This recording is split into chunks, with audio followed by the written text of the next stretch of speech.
Hello everyone, ये हमारा second chapter है और इसका नाम है इलेक्ट्रोस्टैटिक पोटेंशियल एंड कैपेसिटेंस। इसका फर्स्ट टॉपिक हम आज पढ़ाने जा रहे हैं।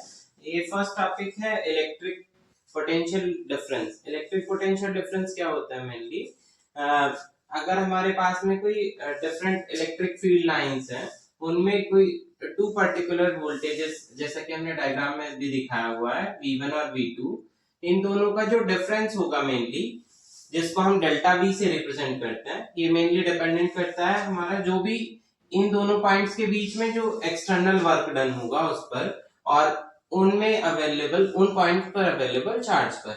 That means delta we is the difference of W external, EX हमने लिखा है इसको। That means this is the external work done and Q not is the charge. तो definition से देख लेते हैं। It is defined as the amount of work done in moving a unit positive charge from a one point to another point against electrostatic force without any acceleration. That means ये हमारा एक ऐसा amount of work done है जो कि किसी भी particular charge पर available वर्क डन को, दैट मीन्स दो पर्टिकुलर अगर कोई पॉइंट चार्जेस हैं उनके बीच में कितना वर्क डन है उसको शो करेगा, और वो वर्क डन और चार्ज के डिफरेंस के बराबर होता है। डेल्टा वी को हम वोल्टेजेस का डिफरेंस भी बोलते हैं। That means it is the difference of two voltages V1 and V2, और इसको हम फॉर्मूले को इस तरह से भी लिख सकते हैं। ये हमने दिखाया हुआ, W एक्सटर्नल हमारा वर्क डन है, Q not is the charge and V is the potential difference. इसको आप नोट भी करते रहें, साथ के साथ अपनी पेन और कॉपी लेके बैठे, सब बच्चे नोट करें। नेक्स्ट है इलेक्ट्रिक पोटेंशियल। इलेक्ट्रिक पोटेंशियल उसी से रिलेवेंट टॉपिक है हमारा। मेनली इलेक्ट्रिक पोटेंशियल क्या है? The amount of work done in a moving unit positive charge from infinity to reference point against the electrostatic force without any acceleration. That means कोई भी अगर हमारा वर्क डन हो रहा है किसी, इस बार अगर किसी इंफिनिटी पॉइंट पर हो रहा है वो पर्टिकुलर, अगर हम बोल सकते हैं कोई दो पॉइंट्स हैं उनके बीच में जो वर्क डन था, जिसको हम W एक्सटर्नल से रिप्रेजेंट कर रहे थे। ये दो पॉइंट चार्जेस हैं Q1 और Q2, इन पर जो वोल्टेज है वो V1 और V2 है। तो इस बार वो किसी पर्टिकुलर इंफिनिटी पॉइंट पे होगा। दैट मीन्स उनके बीच की जो डिस्टेंस है वो हमारी, उसको हम कंसिडर करके चलते हैं इंफिनिटी। तो delta V is also the ratio of W external and Q not. तो डेल्टा V किसका डिफरेंस होगा? V1 और V2 का डिफरेंस होगा, और W external upon Q not के ही वो बराबर होगा। यहाँ पे V2 क्योंकि इंफिनिटी पॉइंट पर है तो V2 को हम जीरो लेट करके चलते हैं। दैट मीन्स अगर V2 जीरो है तो V1 का जो फॉर्मूला है हमारा हो जाएगा minus of V1 equals to W external upon Q not. Next इसी में आगे है W एक्सटर्नल जो होगा वो हमारा minus KQ Q not minus 1/R, वो इंफिनिटी टू P की तरफ होगा, जबकि P इक्वल्स टू R होता है, बिकॉज उस पर्टिकुलर पॉइंट चार्ज पर हमारी जो डिस्टेंस थी वो R थी। तो यहाँ पे हम वो पुट करेंगे WEX, उसकी वजह से हो जाएगा minus KQ Q not minus 1/R, R to infinity, P की जगह हमने R पुट कर दिया। तो WEX equals to minus KQ Q not 1 upon infinity minus 1 upon R। ये जो लिमिट्स थी वो हमने पुट कर दी है। उसके बाद आया W external equals to minus KQ Q not upon R। W external जब हम P टू इंफिनिटी पॉइंट के लिए कैलकुलेट करेंगे रहे थे तो minus KQ Q not upon R आ रहा था। तो उस कंडीशन में अगर इसका जस्ट अपोजिट करते हैं इंफिनिटी टू P, तो ये हो जाएगा KQ Q not upon R। That means minus sign यहाँ से हट जाएगा। अब पुट इक्वेशन 2 इन 1, तो जब हम सेकेंड इक्वेशन को 1 में पुट करेंगे, इक्वेशन 1 में, तो ये आ जाएगा delta V equals to KQ Q not upon R upon Q not. Q not से Q नॉट कैंसिल हो जाएगा और हमारा एक्सप्रेशन आएगा delta V equals to KQ upon R। Next इसी के आगे आता है electric potential due to a point charge. कोई दो हमने पॉइंट दिखाए हुए हैं, एक प्लस Q है और दूसरा Q नॉट है। इनके बीच में हमने एक पॉइंट लेट कर लिया पी पॉइंट। तो यहाँ पे एफ इनपुट की अगर हम बात करें, इनपुट फोर्स हम फॉरवर्ड डायरेक्शन में अप्लाई कर रहे हैं और इन्फिनिटी पॉइंट की वजह से, दूसरे पॉइंट चार्ज की वजह से एक्सटर्नल फोर्स जो होगा इसका जस्ट रिवर्स डायरेक्शन में होगा। इनके जो बीच की डिस्टेंस होगी वो आर होगी। तो वी नो दैट, हमने क्योंकि पढ़ा हुआ है पहले, एफ जो फॉर्मूला था फर्स्ट चैप्टर में 1/4 क्यू बाय आर स्क्वायर होता था। तो यहाँ पे दो पॉइंट चार्जेस जो है क्यू और क्यू नॉट है, तो क्यू की जगह हमने क्यू क्यू नॉट लिखा है। उसके बाद एफ एक्सटर्नल ई एक्स जो हम मेंशन कर रहे हैं वो 1/4 Q Q not upon R square के बराबर है। We have to find electric potential difference, हमें फाइंड आउट करना है इन दोनों पॉइंट चार्जेस के बीच में। तो डेल्टा बी अगर हम पोटेंशियल डिफरेंस की बात करें तो वो W अपॉन क्यू नोट के बराबर होता है। W external upon Q note वो किसके लिए? इन्फिनिटी टू P चार्ज के लिए है। जबकि वर्क डन अगर हम कैलकुलेट करें W एक्सटर्नल वो इन्फिनिटी टू P चार्ज के लिए क्योंकि कैलकुलेट करने जा रहे हैं, तो इसमें जो लिमिट होगी वो इन्फिनिटी टू P होगी और उसको हम लिखेंगे एफ डी एक्स या एफ डी एस की फॉर्म में भी लिख सकते थे। When P is P to infinity, तो P टू इंफिनिटी के केस में ये जस्ट अपोजिट हो जाएगा, इंटीग्रेशन की जो लिमिट है वो P to infinity F dot D X हो जाएगी। When W external P to infinity है तो उस टाइम पर P टू इंफिनिटी हम रखेंगे और पूरा ये एक्सप्रेशन रख देंगे एफ एक्सटर्नल वाला, एफ की जगह आप रखेंगे K Q Q not upon R square into D R S cos theta. Cos theta क्यों लिखा है? बिकॉज ये पूरा हमारा हॉरिजॉन्टल प्लेन है। हॉरिजॉन्टल प्लेन के लिए हमने कॉस थीटा डिफाइन किया। अब बिकॉज हॉरिजॉन्टल प्लेन के लिए, स्ट्रेट लाइन के लिए थीटा की वैल्यू 180 डिग्री होती है, तो हमने 180 डिग्री पुट किया, देन हमारा सिंप्लीफाई होके ये आया। नेक्स्ट प्रिंसिपल ऑफ सुपरपोजिशन क्या कहता है कि अगर हमारे पास डिफरेंट वोल्टेज सोर्सेज हैं तो उन डिफरेंट वोल्टेज सोर्सेज का जो सम होगा एट ए टाइम वो हमारा नेट वोल्टेज के बराबर होगा। अगर हमारे पास में किसी भी पर्टिकुलर सर्किट्स में दो या दो से ज्यादा वोल्टेज सोर्सेज हैं, उनको हम बैटरीज की फॉर्म में भी रिप्रेजेंट कर सकते हैं, that means V1 V2 and so on. तो एक पर्टिकुलर टाइम पर एक वोल्टेज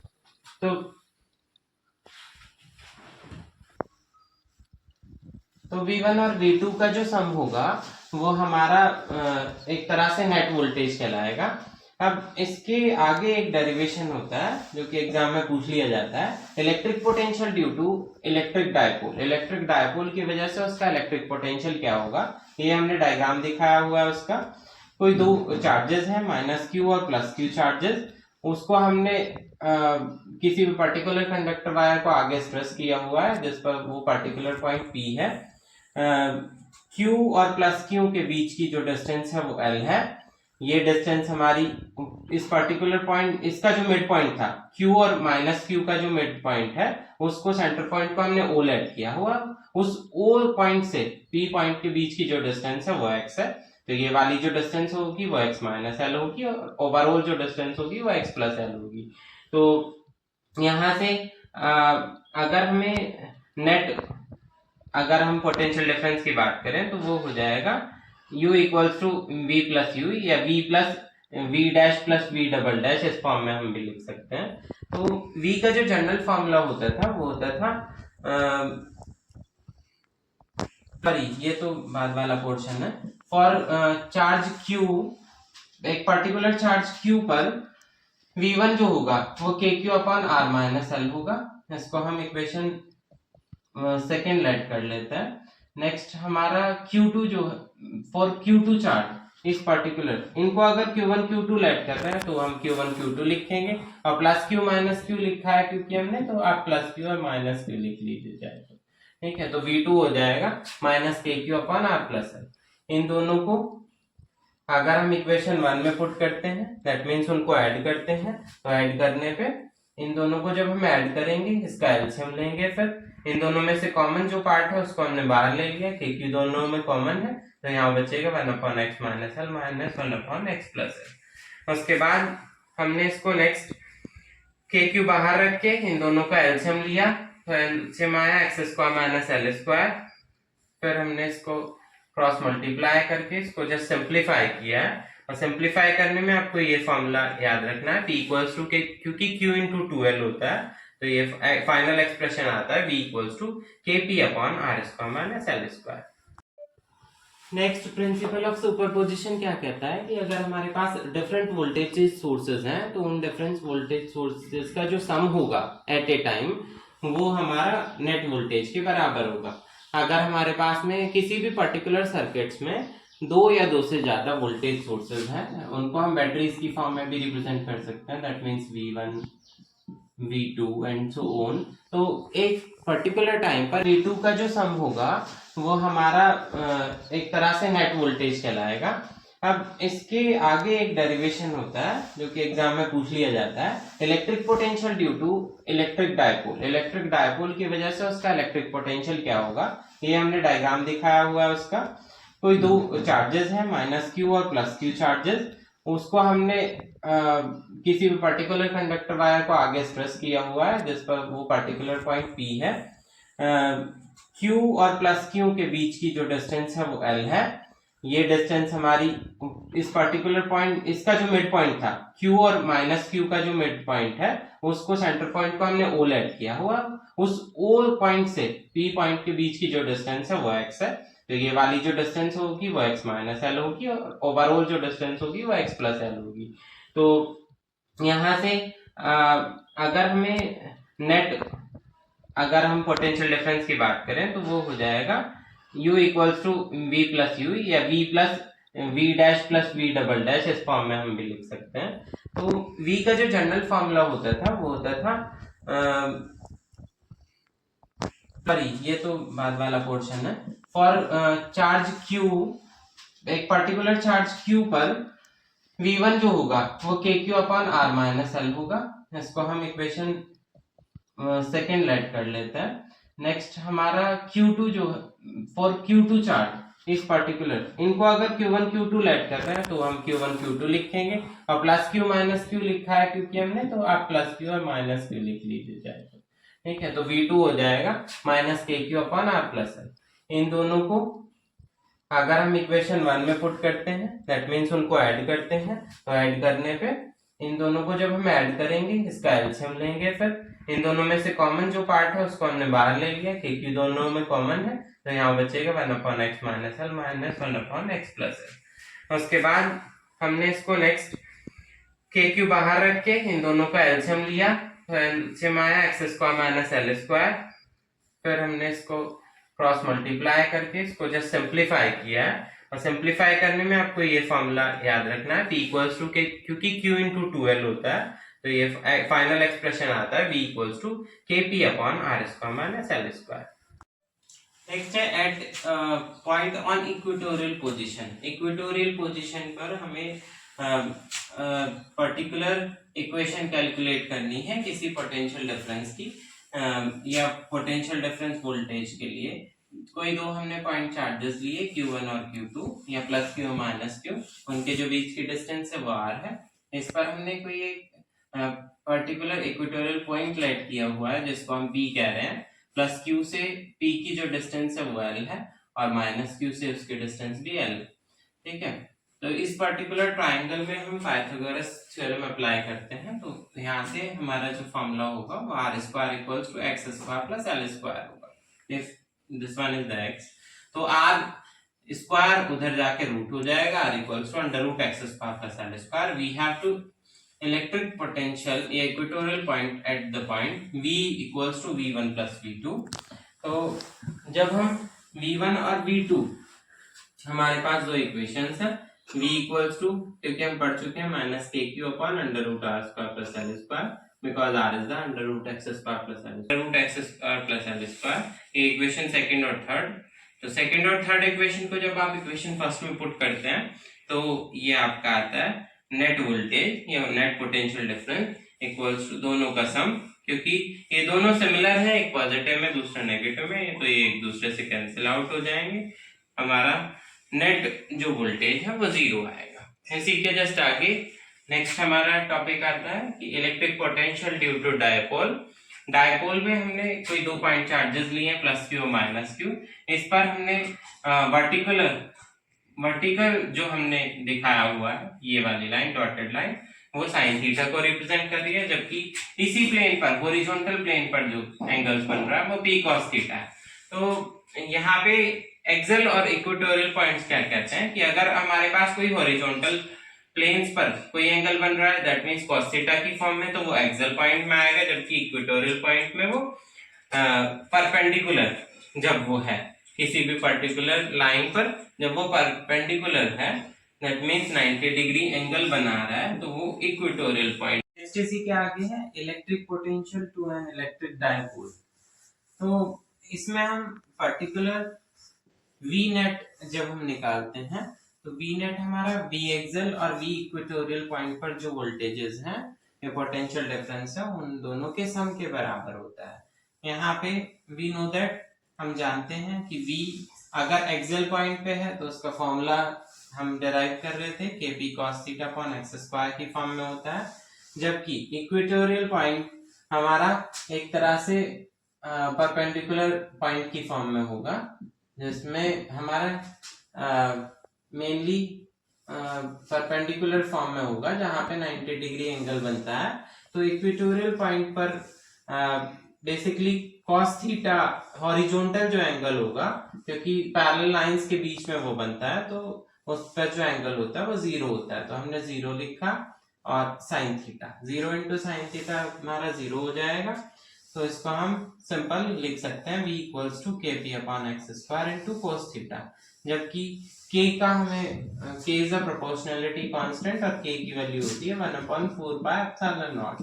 यहाँ पे वैल्यूज की फॉर्म में लिखें तो 9 इंटू 10 की पावर 9 होती है कूलम पर मीटर स्क्वायर। तो v इक्वल्स टू k की जगह हमने 1/4 पाई एप्सिलॉन नॉट पुट कर दिया और p upon x square into cos theta. ये इक्विपोटेंशियल सरफेस, इक्विपोटेंशियल सरफेस क्या है? ये एक ऐसा इमेजिनरी सरफेस है, it is an imaginary surface on which electric potential is same, जिस पर इलेक्ट्रिक पोटेंशियल सेम हो।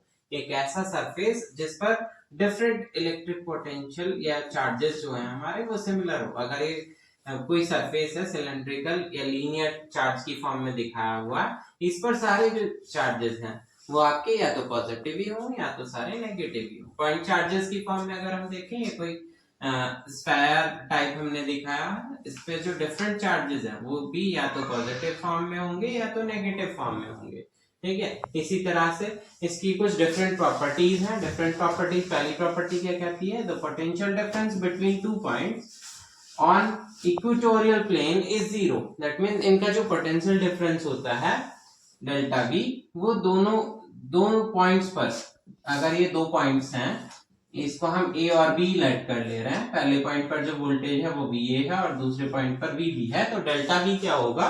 We B minus V A होगा। और क्योंकि दोनों पर सेम पॉइंट चार्ज होंगे तो हम वीबी को ही वी ए लिख सकते हैं या वी ए को वी बी लिख सकते हैं, यानी कि दोनों सिमिलर होंगे, जिसकी वजह से डेल्टा वी 0 आएगा।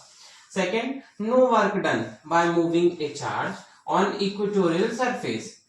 इस पर वर्क डन जो चार्ज होता है वो हमारा मेनली डेल्टा वी इस पर जो प्रेजेंट है वो W अपॉन क्यू के बराबर होता है। जैसा कि हमने पहले भी बताया कि जो भी पोटेंशियल डिफरेंस होता है वो वर्क डन अपॉन चार्ज के डिफरेंस के बराबर होता है। तो इस टाइम पर जब नो वर्क डन है तो डेल्टा वी की वैल्यू 0 होगी इक्विपोटेंशियल सरफेस के लिए, तो ये 0 हो गया W अपॉन क्यू नॉट। इसकी क्रॉस जब मल्टीप्लाई करेंगे तो W एक्सटर्नल की वैल्यू 0 आएगी। थर्ड आता है the direction of electric field is always perpendicular to equipotential surface. That means direction of electric field हमेशा इक्विपोटेंशियल सरफेस के परपेंडिकुलर होगी। दैट मींस अगर हम किसी सरफेस की बात कर रहे हैं तो उस सरफेस पर ये जो पॉइंट चार्जेस होंगे ये परपेंडिकुलर होंगे। लास्ट है no equipotential surface intersect by each other. That means अगर कोई दूसरा सरफेस की अगर हम बात करें तो वो उसके पैरेलल तो हो सकता है पॉइंट चार्जेस, बट उसको इंटरसेक्ट करते हुए कभी नहीं जाएगा। नेक्स्ट है relation between electric field and potential. Electric field और पोटेंशियल के बीच में रिलेशन डिराइव करना है। तो ये अभी हमने पढ़ा, डेल्टा V जो होता है वो W अपॉन Q के बराबर होता है। इसको हम इक्वेशन 1 लेट कर लेते हैं। अब W मेनली जो वर्क होता है, एक्सटर्नल वर्क, वो किसके बराबर होता है? F डॉट ds के बराबर होता है जनरली। तो हमने F को Fex लिखा है, एक्सटर्नल फोर्स, और dx लिख दिया ds की जगह। तो F जो होता है, F equals to minus QE होता है, चार्ज इनटू इलेक्ट्रिक फील्ड की फॉर्म में। तो इसको आप F की जगह जब पुट करेंगे इस इक्वेशन में, तो W एक्सटर्नल होगा माइनस QE इंटू dx। इसको हम इक्वेशन सेकंड लेट कर लेते हैं। अगर इक्वेशन सेकंड से WEx की वैल्यू हम फर्स्ट इक्वेशन में पुट करते हैं, तो डेल्टा V जो होगा वो माइनस QEdR अपॉन Q के बराबर होगा। यहाँ से Q से Q हम कैंसिल कर देंगे और डेल्टा V की वैल्यू आएगी माइनस EdR। इसके बाद में नेक्स्ट आता है पोटेंशियल ग्रेडियंट। पोटेंशियल ग्रेडियंट क्या होता है? तो potential gradient mainly rate of change of potential with respect to distance. अगर हम पोटेंशियल की बात कर रहे हैं, पोटेंशियल ग्रेडियंट क्या होता है? Mainly it's the rate of change of potential with respect to distance. तो डेल्टा V जो जनरल हमने फॉर्मूला देखा वो W अपॉन Q नोट होता था, ये इक्वेशन 1 है। W हमारा F इंटू D की फॉर्म में हमने लिखा है, फोर्स इंटू डिस्टेंस, बिकॉज यहाँ पे हम डिस्टेंस की बात कर रहे हैं, ये change in with respect to distance है, तो F इंटू D की फॉर्म में इसको लिखा। अब डेल्टा V इक्वल्स टू ये वैल्यू W एक्सटर्नल की आपने जो डिस्टेंस की फॉर्म में थी वो इसकी जगह पुट कर दी, ये आगे minus FED upon Q not. अब जनरल F की अगर हम बात करें तो वो Q नॉट E के बराबर होता है, तो F की जगह Q नॉट E पुट किया, Q नॉट से Q नॉट कैंसिल, ये आगे delta V equals to minus E into D। तो इसको हम ऐसे भी लिख सकते हैं, E equals to delta V upon D। Next topic है electric potential energy. Electric potential energy क्या होता है? It is defined as the amount of work done. एक ऐसा बोल सकते हैं वर्क डन है जो कि डिफरेंट चार्जेस पर infinity to their respective system, different position या डिफरेंट कंडीशंस पर 1 2 3 4 2 और मोर देन 2 पॉइंट्स हो सकता है जिन पर ये लाई करेगा। 2 पार्टिकल सिस्टम है, जैसे 3 particle system, 4 particle system, there are different types. यहाँ पे 2 पार्टिकल्स होंगे, मेनली चार्ज पार्टिकल्स, इनको हमने 2 पॉइंट्स लेट कर लिए हैं, A और B। इन पर चार्ज पार्टिकल्स Q1 और Q2 हैं, इनके बीच की डिस्टेंस R है।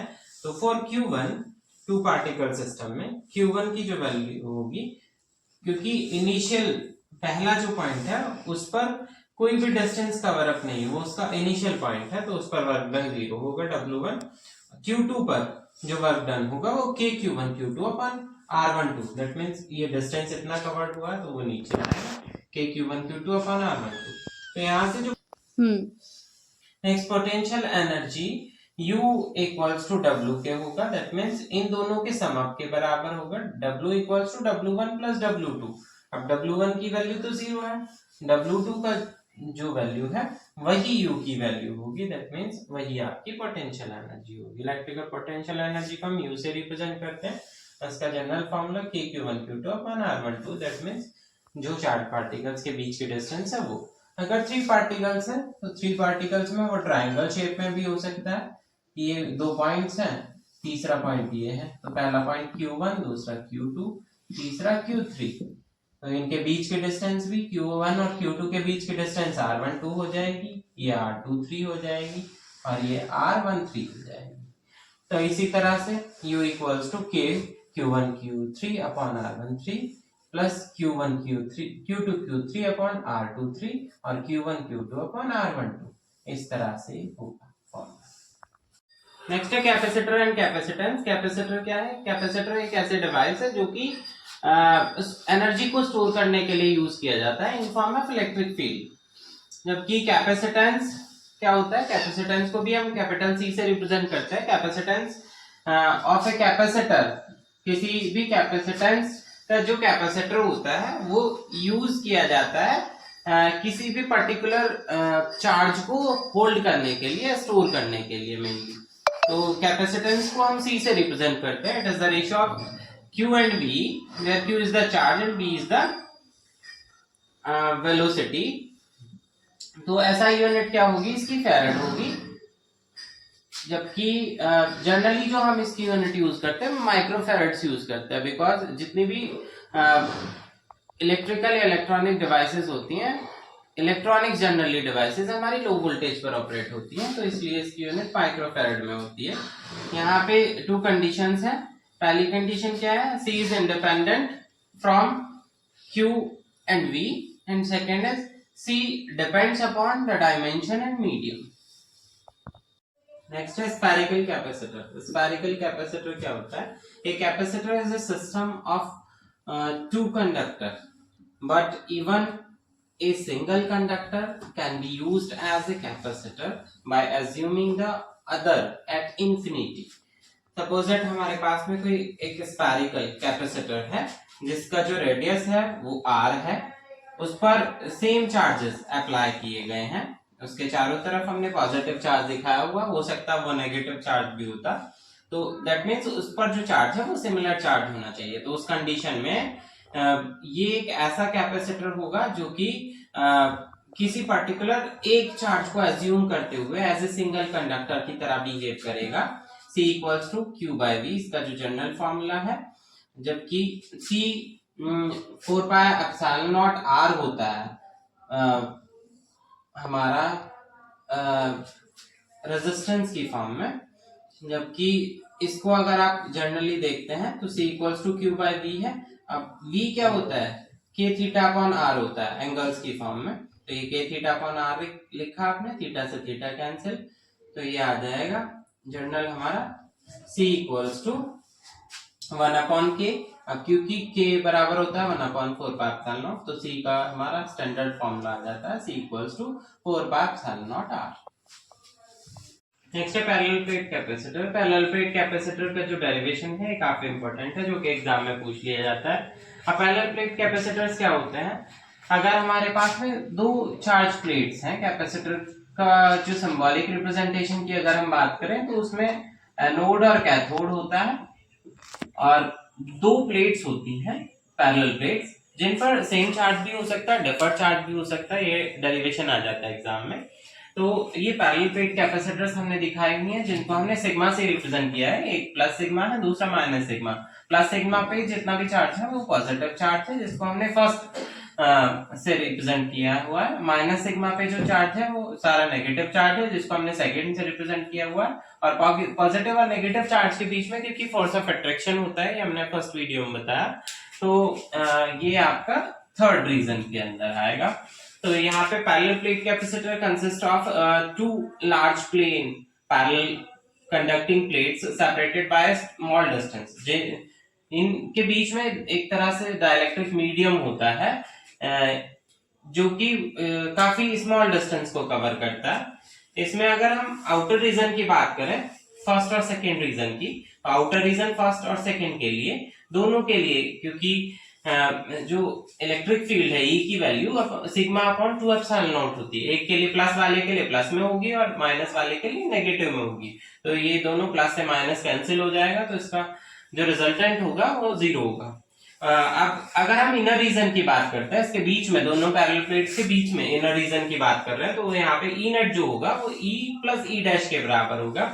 E जनरल हम देखते हैं सिग्मा अपॉन 2 एप्सिलॉन नॉट होता है, और E dash is also sigma upon 2 epsilon naught. तो इन दोनों का जब आप एलसीएम लेंगे तो 2 एप्सिलॉन नॉट, और ये सिग्मा प्लस सिग्मा 2 सिग्मा हो जाएगा, 2 से 2 कैंसिल आउट, तो E का एक्सप्रेशन आएगा सिग्मा अपॉन एप्सिलॉन नॉट। अब E जनरली हम जो देखते हैं वो Q upon A epsilon not की फॉर्म में होता था, जबकि सिग्मा बराबर क्या होता है Q अपॉन A। सिग्मा बराबर Q अपॉन A अगर आप रख दें इस एक्सप्रेशन में तो आपका आ जाता है equals to Q upon A epsilon naught. जबकि पोटेंशियल डिफरेंस V अगर हम देखते हैं तो वो E इंटू डी होता है, that means parallel plate capacitor के जो बीच की डिस्टेंस है D और उसके में अवेलेबल इलेक्ट्रिक चार्ज या इलेक्ट्रिक फील्ड। तो E आपने अभी एक्सप्रेशन निकाला है वो पुट कीजिए यहाँ पे और इनटू डी।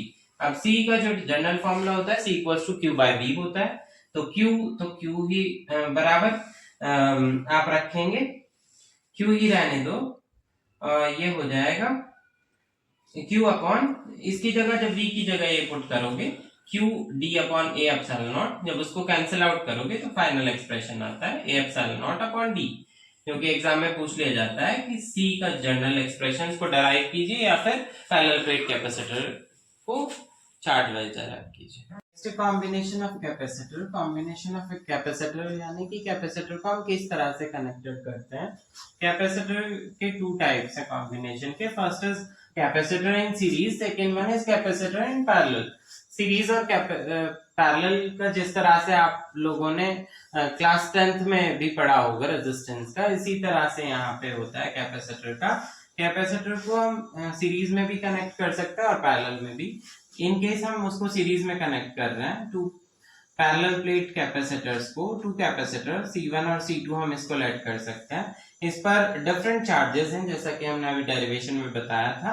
एक पे प्लस क्यू चार्ज है, दूसरे पे माइनस क्यू, सिमिलर एक पे प्लस क्यू चार्ज, दूसरे पे माइनस क्यू चार्ज। तो C1 और C2 जो कैपेसिटर है यहाँ पे हमने सीरीज में कनेक्ट किया हुआ है, where C1 and C2 combine in series equivalent capacitance. उसका जो इक्विवेलेंट कैपेसिटेंस होगा उसका फॉर्मूला होता है 1/C equals to 1/C1 plus 1/C2। It's inverse of resistance, है ना। जिस तरह से रेजिस्टेंस का फॉर्मूला सीरीज के लिए क्या होता था, R equals to R1 plus R2, लेकिन यहाँ पे वो 1/C equals to 1/C1 plus 1/C2 होगा। But in case of parallel के केस में जब टू कैपेसिटर्स है हमारे पास में और उनको हमने पैरेलल कनेक्ट किया हुआ है किसी वोल्टेज सोर्स के थ्रू या बैटरी के थ्रू, तो in case of parallel combination the same potential difference in applied across the both the capacitor equivalent capacitance. यहाँ पे कैपेसिटर की वैल्यू होगी C equals to C1 plus C2। जिस तरह से वहां पे सीरीज के लिए होता था, यहाँ पैरेलल के लिए होगा और पैरेलल वाला सीरीज के लिए होगा, जस्ट अपोजिट होता है।